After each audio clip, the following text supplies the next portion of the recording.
Is Matt, and this is my final video essay for Ethnic Studies 350 at Cal Poly. In this class, we study many topics revolving around race, gender, technology, etc., as well as the intersection between these topics. And one important topic that we learned about was how to analyze data in a meaningful way using a special tool called QuantCrit. And that is the study of quantitative data in the context of critical race theory. But what exactly is critical race theory, and how can we connect this to something like scientific data? Well, as I read in Wendy Castillo and Camden Strunk's What is QuantCrit, they define it with these 5 key terms. That racism is central, as in race is a social construct. It is about like individual hate or aggression as much as it was in the past of America. Instead, it's baked into society in the form of like racist government policies and unfair medical treatment and stuff, as we'll see, in a few examples. And number 2, they say that numbers are not neutral. Every step of aggregating and analyzing data involves human decisions, so the numbers do not come from perfect sources, and they're not interpreted in a sound way. So numbers are always reflecting the biases of the individuals who are aggregating them. And number 3, categories, like numbers, are not neutral either. They're not explicitly defined either. There's not like colors. You can't define them like you can the colors in the rainbow. You can't do it with genetic coding. You can't do it in any way that's quantifiable to a spectrum like that. You just have to define it in your own eyes, and that's where a lot of the misconceptions come from in the eyes of statistics. And then 4, data cannot speak for itself. This is different than numbers are not neutral. Not only do the numbers reflect biases in a set place, but when aggregated, the graph should never speak for itself. Though humans are able of like understanding graphs and stuff, there will always be like caveats and other perspectives to include when reading the data, and no data can speak for itself. And lastly, data should serve social justice. The whole point of QuantCrit is not just to make sure that the numbers are righteous, but that we are challenging racism in an analytical way in order to provide more evidence and attention to racism rather than letting it stay baked into society and continue to affect future generations. So what can we do? What does QuantCrit ask of us? And I think it just says that we need to question and analyze how the data is created, whose biases do these reflect, and how one might be provoke action. So I chose as a topic to explore drug and alcohol related crime, specifically just like the war on drugs in general, but focusing on one specific area just as I aggregated some sort of data set. That little patch note down there, war on drugs. What comes to mind when you hear this, like age crack epidemic, cartel, opioid crisis today with fentanyl going crazy, there's lots of problems with the war on drugs, but, depending on your own beliefs and your social class and your ethnic background, you might have a different view on certain drugs, and maybe you don't know about other drugs and their effects. But today, specifically, you got to start somewhere in order to perform QuantCrit. So in order to perform something in this field, you need to pick a data set where we notice racial injustice, and we can work backwards from this definition of QuantCrit. And from there, we can analyze the data in hopes of explaining some of the causes of the racial injustice, So I just explored some of the bjs data and found this one particular set that describes perceived drug or alcohol use by offender.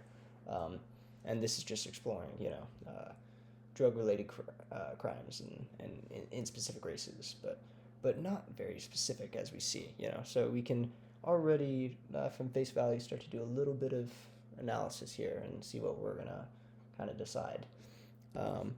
But you know, from face value, we notice that citizens are taken from all over, but grouped together into 4 different categories. You know, this doesn't encompass all sorts of races and all sorts of ethnic backgrounds, but it does allow us to dive a little deeper into one of the areas of drug abuse in the United States, you know, specifically when related to crime. And this data is from 2001, so we can't make any crazy claims about it today's society, but we can definitely analyze it in the structures built in the past and how those could be a factor in these statistics. First, we can observe that like alcohol is by far the most correlated with crime than any other drug. Whether or not that be due to accessibility, casual abuse in society among all races, or combination of factors, it's obviously a majority group. You see that like 33% of the total is related to alcohol.